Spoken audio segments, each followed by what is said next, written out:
Bienvenue dans le jour numéro 5 de ce challenge. Aujourd'hui, nous allons voir le dernier des yamas. Si ce challenge te fait du bien, n'hésite pas à le partager, à me laisser des commentaires sous les vidéos pour me dire comment se déroule chaque séance. Le dernier yama, c'est Aparigraha. C'est la notion de la non-possessivité, du non-attachement. Et pour moi, une notion assez complexe, même très complexe, je dois avouer, surtout pour nous, êtres humains, qui avons tendance à s'attacher en fait à tout, aux personnes que l'on rencontre, aux biens que l'on possède, à notre corps, à notre image, à notre prénom, à notre métier, etc. Et c'est tout à fait normal, nous sommes des êtres humains. Mais voilà, Aparigraha nous dit de nous voir au-delà de ça. Que nous ne sommes pas juste des corps, que nous ne sommes pas juste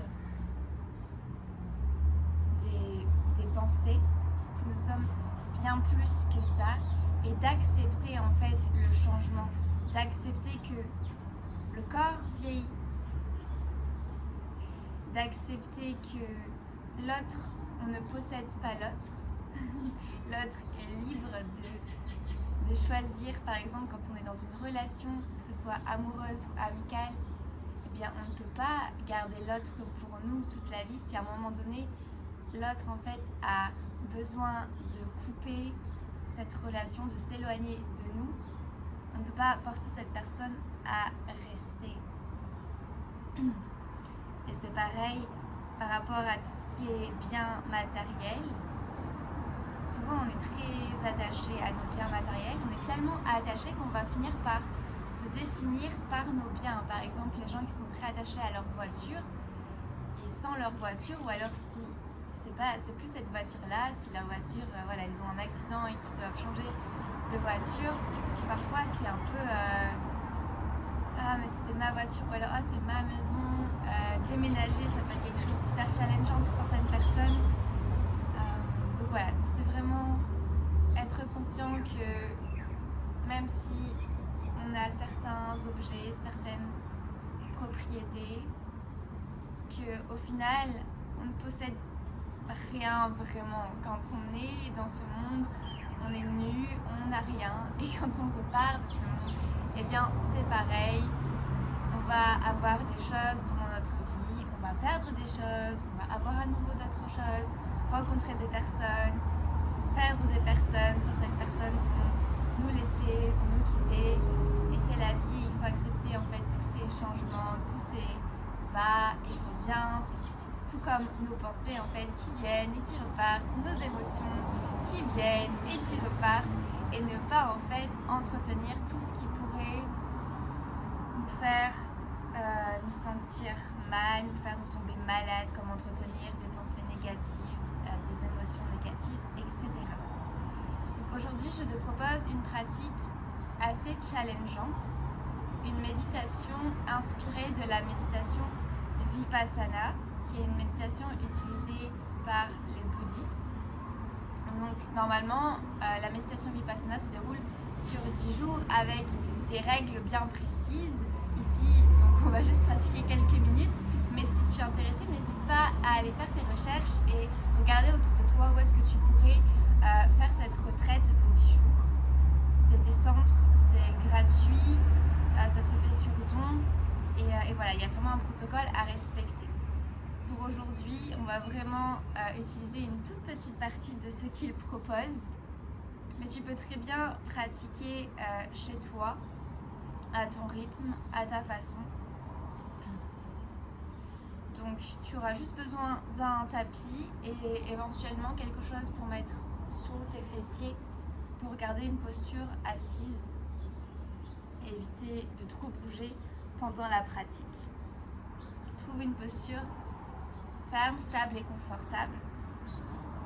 Relâche les épaules, allonge le dos Si jamais c'est difficile pour toi de garder le dos droit, eh bien, je te recommande de te placer devant un mur et d'avoir le mur derrière toi. Et ferme les yeux.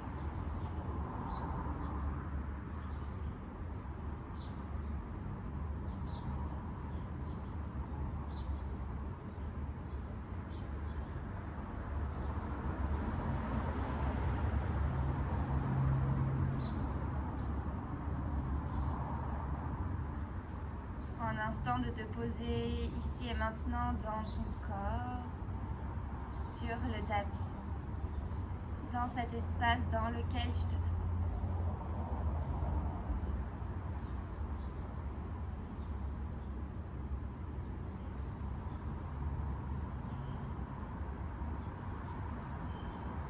Ramène tes deux mains en prière devant ton cœur en Anjali Mudra.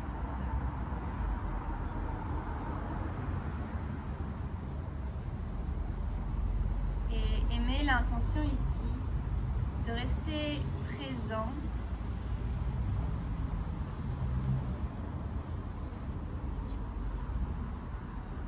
tout au long de la séance et de ne pas t'attacher à ce que tu peux observer, à ce que tu peux sentir et ressentir pendant la séance. Et n'oublie pas Ahimsa, le premier yama. Reste bienveillant.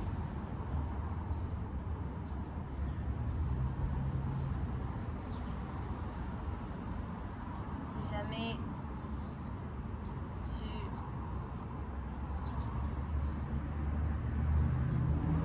tu deviens emporté par tes pensées, eh bien reviens à ici et maintenant.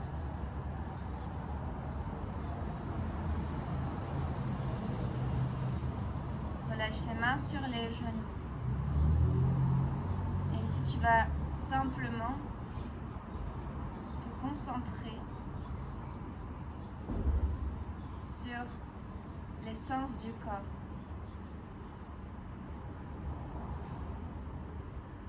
Et observer les sensations du corps.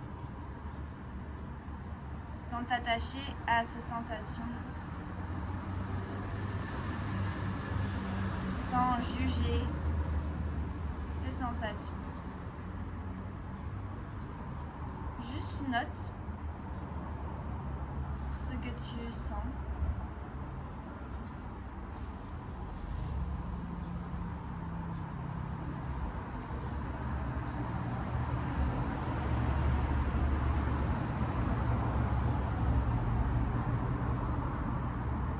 Et note tout ce que tu penses, sans laisser ces pensées t'entraîner vers des émotions.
tranquillement.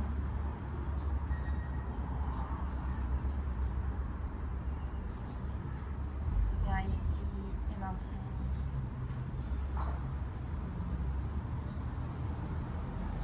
Ramène tes deux mains en prière devant ton cœur.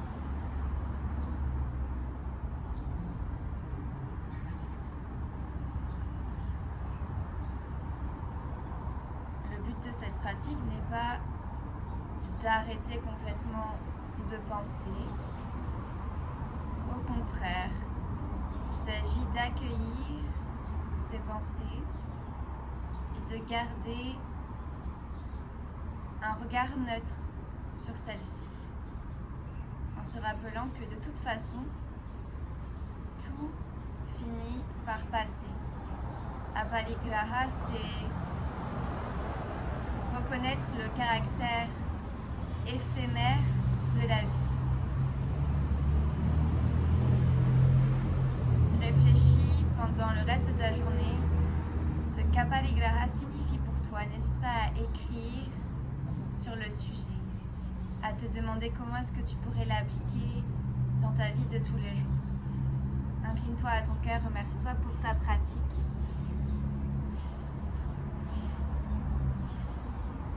Et reviens, ouvre les yeux. Merci infiniment.